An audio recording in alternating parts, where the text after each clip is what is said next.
നിലപാട് പ്രഖ്യാപിക്കലാണെന്ന് ചോദിച്ചാൽ ബോധപൂർവമാണ് അദ്ദേഹം KPCCയുടെ പരിപാടിയിൽ പങ്കെടുക്കാൻ തീരുമാനിക്കുന്നത്. കാരണം അദ്ദേഹം CPIM-നകത്ത് സന്തോഷത്തോടെ അല്ല ഇപ്പോൾ നിൽക്കുന്നത്. സന്തോഷത്തോടെയും തൃപ്തിയോടെയുമാണ് പാർട്ടിക്ക് അദ്ദേഹം നിൽക്കുന്നതെങ്കിൽ താൻ എല്ലാ അർത്ഥത്തിലും പരിഗണിക്കപ്പെടുന്നുവെന്ന് അദ്ദേഹത്തിന് തോന്നലുണ്ടായിരുന്നെങ്കിൽ അദ്ദേഹം ഉറപ്പായും KPCCയുടെ ക്ഷണം നിരസിച്ചേനെ. ഞാൻ എന്തിന് KPCCയുടെ ക്ഷണം നിരസിക്കണം, ഇവിടെ ഞാൻ പരിഗണിക്കപ്പെടുന്നില്ലല്ലോ എന്ന ആലോചനയിൽ നിന്നാണ് അദ്ദേഹം KPCCയുടെ പരിപാടിയിൽ പങ്കെടുത്തിട്ടുണ്ടാവുക എന്ന് തന്നെയാണ് സാധാരണ നിലയ്ക്ക് വിചാരിക്കുന്നത്. അല്ലെങ്കിൽ വളരെ കാർക്കശ്യക്കാരനായ കമ്മ്യൂണിസ്റ്റുകാരനും മാർക്സിസ്റ്റും പാർട്ടിക്കാരനുമാണ് അദ്ദേഹം. മുൻപത്തെ സുധാകരൻ്റെ ഒരു പക്ഷേ നമുക്കിങ്ങനെ കാണാൻ കഴിയുമായിരുന്നില്ല.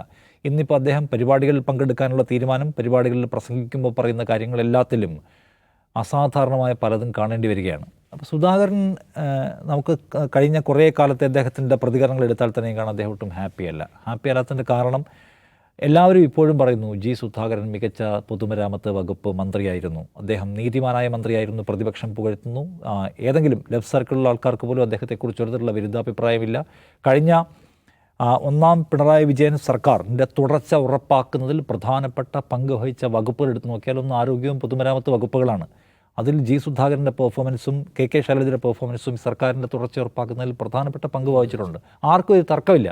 കഴിഞ്ഞ സർക്കാരിനെ പോപ്പുലർ ആക്കി നിലനിർത്തുന്നതിൽ വലിയ മേജർ ഫാക്ടർ അവരായിരുന്നു. പക്ഷേ വളരെ പെടുന്നതിനെ പാർട്ടിയുടെ നേതൃത്വം ഇവരൊന്നും ഇനി തുടരേണ്ടതില്ല എന്ന് തീരുമാനമെടുക്കുന്നു, മത്സരിക്കേണ്ടതില്ല എന്ന് തീരുമാനമെടുക്കുന്നു. അപ്പോൾ സാധാരണ അദ്ദേഹം വിചാരിക്കുന്നത് അങ്ങനെയല്ല.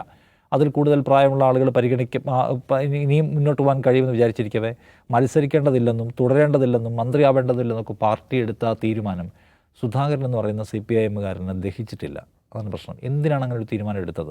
ആ തീരുമാനം കൊണ്ട് പാർട്ടിക്കുണ്ടായ ഗുണം എന്താണ്? പാർട്ടി എല്ലാ കാലത്തും സ്വീകരിക്കുന്ന ഒരു സമീപനത്തിൻ്റെ തുടർച്ചയാണോ ഇത് എന്നൊന്നും അദ്ദേഹത്തിന് മനസ്സിലാവുന്നില്ല.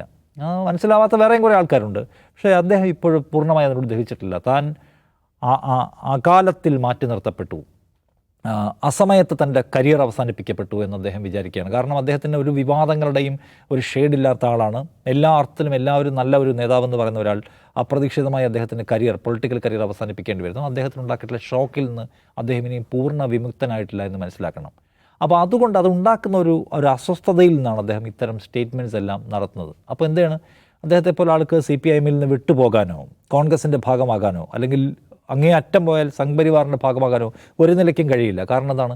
അദ്ദേഹം അങ്ങനെ ഒരു അധികാരപ്രേമിയായിട്ടുള്ള മനുഷ്യനല്ല. കാരണം അധികാരപ്രേമത്തിൻ്റെ പ്രശ്നമല്ല ഇത്, മറിച്ച് താൻ ഒരു പ്രത്യേക ഘട്ടത്തിൽ അവഗണിക്കപ്പെട്ടു, തന്നോട് അനീതി ചെയ്തു എന്ന ബോധ്യമാണ് അദ്ദേഹത്തെ ഡിസ്റ്റർബ് ചെയ്യുന്നത്. അല്ലാതെ എൻ്റെ കസേര പോയല്ലോ എന്ന പ്രശ്നമല്ല. ഞാൻ അനീതിക്കിരയായി എന്ന് വ്യക്തിപരമായി അദ്ദേഹം വിചാരിക്കുന്നുണ്ടാവണം. ഞാൻ എൻ്റെ അഭിപ്രായം പറയുകയാണ്. അപ്പോൾ അതുകൊണ്ട് അദ്ദേഹത്തിന് CPIM-ൽ നിന്ന് ഇറങ്ങിപ്പോകാനോ വേറെ ഏതെങ്കിലും പാർട്ടിയുടെ ഭാഗമാകാനോ കഴിയില്ല. എന്നാൽ അദ്ദേഹത്തിന് അതിനോടുള്ള ഒരു ഓർഗാനിക്കായ ബന്ധത്തിൽ ഉളച്ചിലുണ്ട്. അതിന് അദ്ദേഹം കാരണങ്ങൾ കണ്ടെത്തുകയാണ്. അദ്ദേഹം KPCCയുടെ പരിപാടിയിൽ പങ്കെടുക്കും. അവിടെ ചെല്ലുമ്പോൾ പ്രതിപക്ഷത്തെ നേതാക്കൾ അദ്ദേഹത്തെക്കുറിച്ച് പുകഴ്വാചകങ്ങൾ പറയും. അവിടെ അദ്ദേഹം പ്രസംഗിക്കുമ്പോൾ അദ്ദേഹം സനാതനധർമ്മവുമായി ബന്ധപ്പെട്ട CPIM ഇപ്പോൾ എടുത്തിട്ടുള്ള അല്ലെങ്കിൽ പിണറായി വിജയൻ തന്നെയും പ്രസംഗിച്ചിട്ടുള്ള കാര്യങ്ങൾക്ക് ഓപ്പോസിറ്റായ കാര്യങ്ങൾ പറയും. സനാതനധർമ്മം എന്ന് പറഞ്ഞാൽ RSS-ഉമായി ബന്ധമില്ലാത്തതാണ്, ചാതുർവർണ്ണയവുമായി ഒരു ബന്ധമില്ല. ചാതുർവർണ്ണയ കാലത്തിന് മുമ്പേ തന്നെ സനാതനധർമ്മം എന്ന ആശയമുണ്ട്, അത് ഗാന്ധി തന്നെയും അതിൻ്റെ ആളായിരുന്നു അദ്ദേഹം പറയും. അദ്ദേഹം ഇപ്പോൾ KV തോമസിനെ കുറിച്ച് പറഞ്ഞു. KV തോമസ് എത്രയോ തവണ CPIM ഈ സെബാസ്റ്റ്യൻ മോൾ എത്രയോ തവണ ആ നാണം കെടുത്തുമ്പത്തിൽ നമ്മളെ തോൽപ്പിച്ച ആളാണ്. ഇപ്പോൾ അദ്ദേഹം അവിടെ ഇരുന്ന് ലക്ഷങ്ങൾ പ്രതിഫലം വാങ്ങിക്കുന്നു. എനിക്ക് ആ കിട്ടുന്ന 35,000 രൂപയാണ്. അതിൽ തന്നെ 9,000 രൂപ പാർട്ടിക്ക് ലഭ്യ കൊടുക്കണം. നമ്മളൊക്കെ എന്ത് നേടി? പാർട്ടി ശത്രുക്കളായ മനുഷ്യർ കൂടുതൽ പദവികൾ നേടുന്നു. എന്നെപ്പോലെ അർഹരായ മനുഷ്യർ നിരാകരിക്കപ്പെടുന്ന ഒരു സ്ഥലത്ത് പാർട്ടി ശത്രുക്കളായിരുന്നു ഒരു കാലം വരെ പാർട്ടിക്കെതിരായിരുന്ന ആളുകൾ ഇപ്പോൾ പാർട്ടിയുടെ അധികാരത്തിൻ്റെ തണലിൽ വലിയ പദവികൾ നേടി ലക്ഷക്കണക്കിന് രൂപ പ്രതിഫലം വാങ്ങി. അത് അദ്ദേഹം ഉന്നയിക്കുന്ന പ്രശ്നം ഒരു പക്ഷേ ലെഫ്റ്റ് സർക്കിളിനകത്ത് തന്നെയുള്ള ആളുകൾ ഷെയർ ചെയ്യുന്നൊരു വികാരമായിരിക്കാം.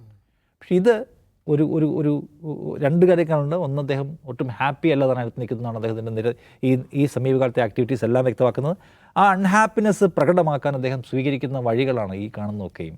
അതിൽ പക്ഷേ അദ്ദേഹം ചിലപ്പോഴൊക്കെ പരിധി കവിഞ്ഞു പോവുകയും അപ്പുറം പോവുകയും ചെയ്യുന്നുണ്ട്. ഇവരെ അടിക്കാൻ ഇപ്പോൾ കിട്ടുന്ന വടികളായി അദ്ദേഹം എടുക്കുന്നതെല്ലാം അദ്ദേഹത്തെ പോലുള്ള കമ്മ്യൂണിസ്റ്റ് എടുക്കേണ്ടതാണോ എന്ന കാര്യവും ആലോചിക്കേണ്ടതാണെന്ന് എനിക്ക് തോന്നുന്നു. CPIM-നെ സംബന്ധിച്ച് അവർ ഇത്തരം അദ്ദേഹത്തിൻ്റെ സമ്മർദ്ദങ്ങൾ, അദ്ദേഹം ഉണ്ടാക്കുന്ന സമ്മർദ്ദങ്ങൾ CPIM ഒരു ഫാക്ടറായി ഇനി എടുക്കുമെന്ന് വിചാരിക്കാനും വയ്യ. ഇപ്പോൾ തന്നെ അദ്ദേഹത്തെ തള്ളി തുടങ്ങിയിരിക്കുന്നു. സൈബർ കോമ്രേഡ്സ്, സഹോദരനെ കൊന്ന പ്രത്യയശാസ്ത്രത്തിൻ്റെ നടയിൽ കയറുന്നതുകൊണ്ടാണ് നിങ്ങൾ സംസാരിക്കുന്നത്, നിങ്ങൾ വഞ്ചനാപരമായ നിലപാട് സ്വീകരിച്ചു. സുധാകരനോട് എപ്പോഴും അടുപ്പമുണ്ടായിരുന്ന അവരുടെ സൈബർ കോമ്രേഡ്സിനെ അദ്ദേഹത്തെ പതിയെ തള്ളി തുടങ്ങിയിരിക്കുന്നു. അതായത് അദ്ദേഹത്തിൻ്റെ ഇപ്പോൾ സമീപ ദിവസങ്ങളിലെ പോസ്റ്റുകളൊക്കെ എടുത്ത് നോക്കിയാൽ അതിൻ്റെ റീച്ച് നമ്മൾ കാണുന്നതാണ്. അതിന് കിട്ടുന്ന റിയാക്ഷൻസൊക്കെ എടുത്ത് നോക്കണം, വളരെ കുറവാണ്. അപ്പോൾ അദ്ദേഹത്തിൻ്റെ ഒരു കരിയറിൻ്റെ ഒരു അവസാനം നമ്മൾ കണ്ടുകൊണ്ടിരിക്കുകയാണ്. അത് പക്ഷേ അദ്ദേഹം പോലും ആഗ്രഹിക്കാത്ത ദൗർഭാഗ്യകരമായ ഒരു അന്തരീക്ഷത്തിലൂടെയാണ് പോയി ഒടുങ്ങുന്നതെന്ന് തോന്നുന്നു.